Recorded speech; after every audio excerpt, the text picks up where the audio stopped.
Firstly, the Middle East is a land of quite harsh and contrasting terrain. You have substantial deserts, huge deserts in the case of Saudi Arabia, and the Sahara in Iran, many of them bigger than Western Europe, and also many major mountainous ranges such as the Hindu Kush in Afghanistan. Well, given that the terrain is very difficult, in many cases the Arabs didn't want to have to march up mountains and through deserts to conquer certain groups. So yes, they devised a whole repertoire of means for getting the agreement of these peoples to leave them alone.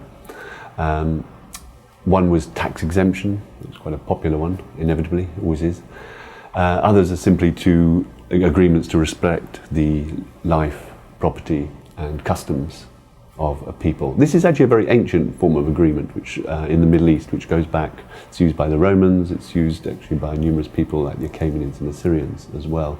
So it's got a very long tradition. They also allow certain groups that were perceived as very tough and hardy, like the Kurds and the Daylamis, who were in the mountains around the Caspian Sea, to provide military service instead of payment of taxes and instead of having to submit to Islam. Secondly, they had a lot of problem in holding the community together.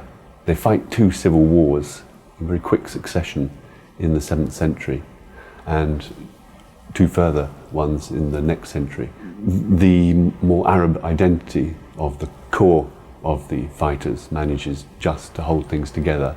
Gradually though, the religion of Islam is developed and becomes able to bind a quite broad community, which now starts to include more and more non-Arabs.